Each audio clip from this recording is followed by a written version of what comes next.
Hello student, आजपासून आपल्याला जॉमेट्रीचा third chapter circle बघायचा आहे. सर्कल सर्वांना माहिती आहे. सर्कलच्या बेसिक चॅप्टर 3 सर्कल जॉमेट्रीचा आहे, पार्ट 2 चा आहे. झाला हा चॅप्टर झाला की आपला हाफ जॉमेट्रीचा सिलेबस होऊन जातो. हा सर्कल सर्वांना माहिती आहे, हो ना.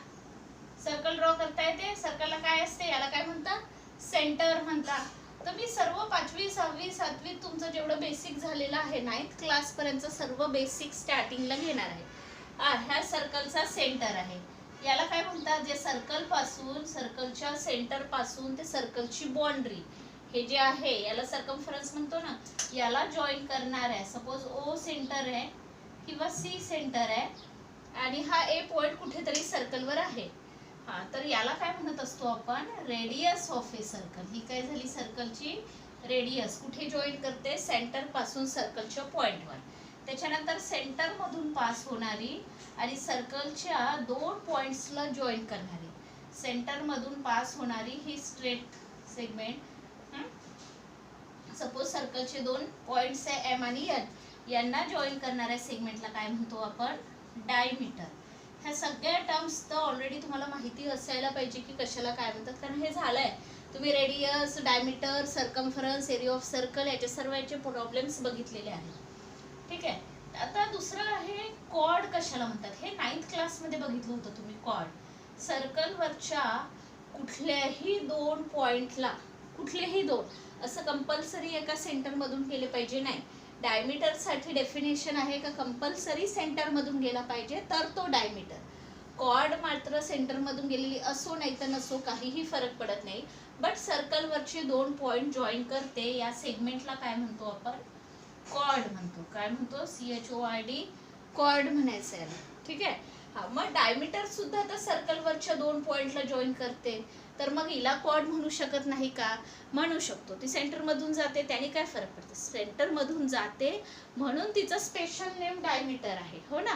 पण तो कोणाचा प्रकार आहे, कोणाचा टाईप आहे, it is nothing but chord. हे कॉर्डच आहे. तर डायमीटर इज द सगळ्यात मोठी कॉर्ड असते, longest cord.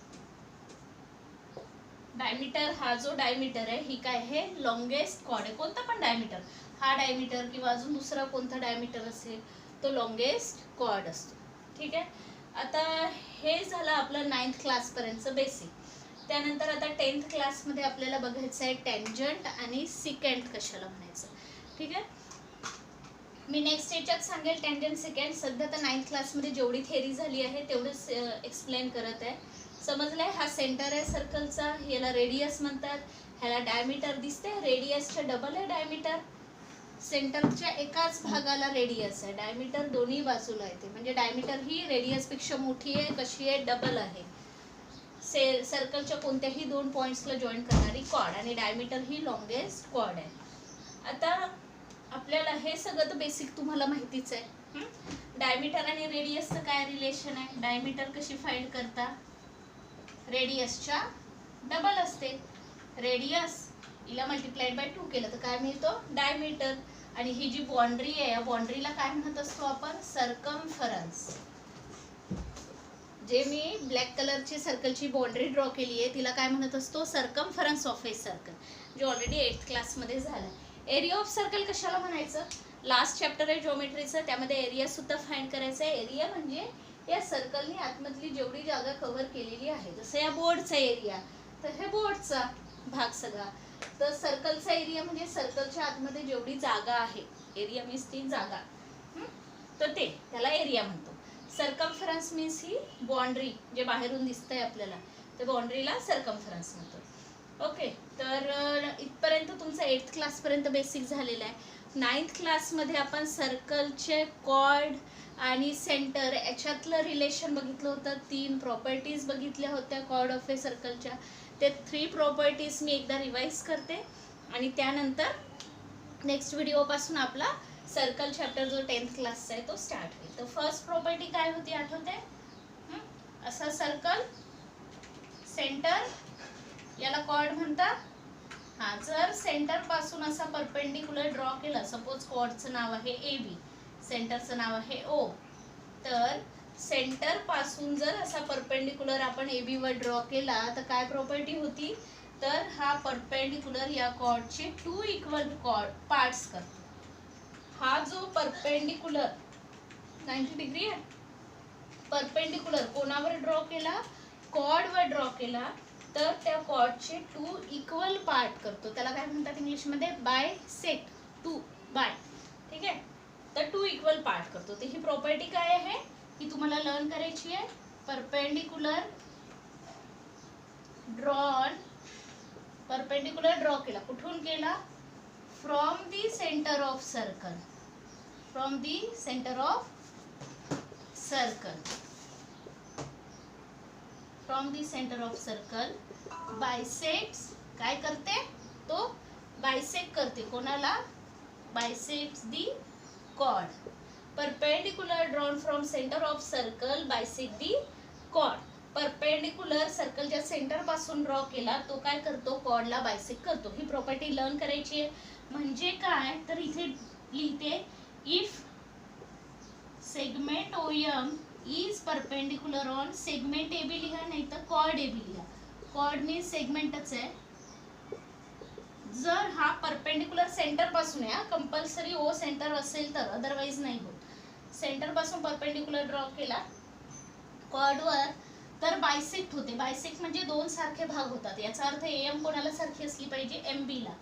Segment AM is congruent to segment MB. ही फर्स्ट प्रॉपर्टी ऑलरेडी तुम्ही 9th क्लासमध्ये बघितलेली आहे.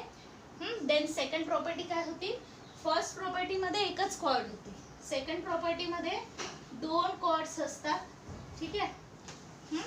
आणि ह्या सेंटर पासून आपण परपेंडिक्युलर ड्रॉ केला, दोन्ही कॉर्ड.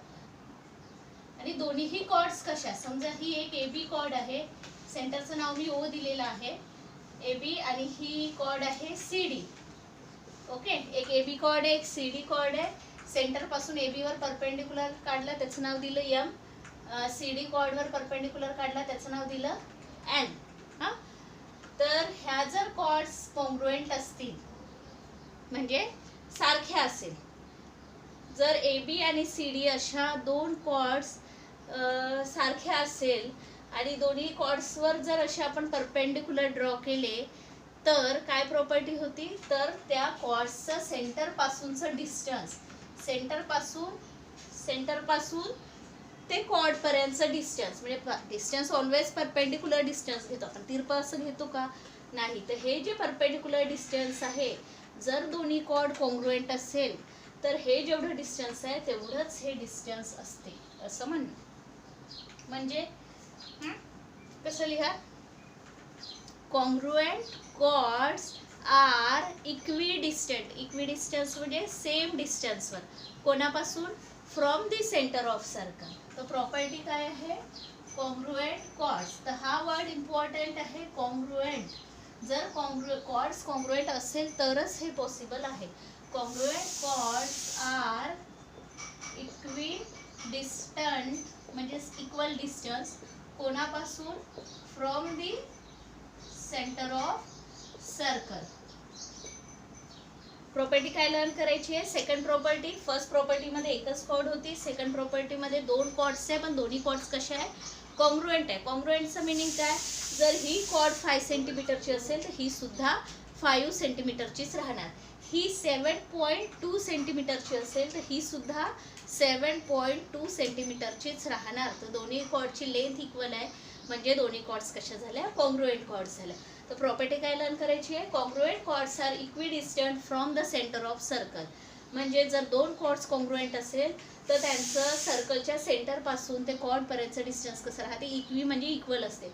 म्हणजे हे डिस्टन्स जर 4 सेंटीमीटर असेल तर हे सुद्धा किती राहणार, कंपल्सरी 4 सेंटीमीटरच राहणार.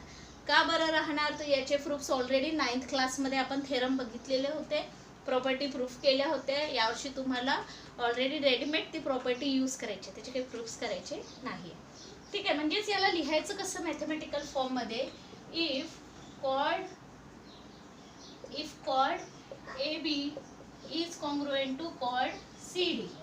जर AB आणि CD कॉन्ग्रुएंट आहे तर काय होणार, OM is congruent to segment OM.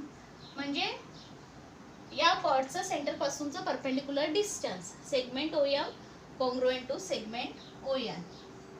Okay, ही झाली सेकंड प्रॉपर्टी. थर्ड प्रॉपर्टीमध्ये सुद्धा दोन कॉर्ड्स राहणार आहे, पण हे दोन्ही कॉर्ड सेम कसे राहणार आहेत, कॉन्ग्रुएंट कॉर्ड्स राहणार आहे. म्हणजे ही कॉर्ड AB जेवढी आहे तेवढीच ही कॉर्ड CD राहील.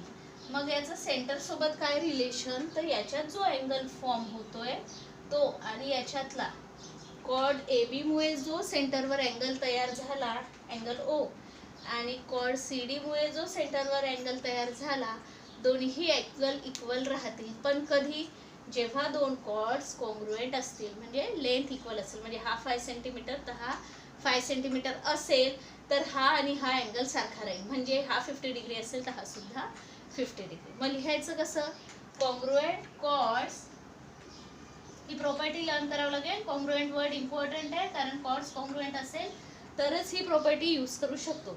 कॉन्ग्रुएंट कॉर्ड्स सबटेंड म्हणजे फॉर्म तयार करतात.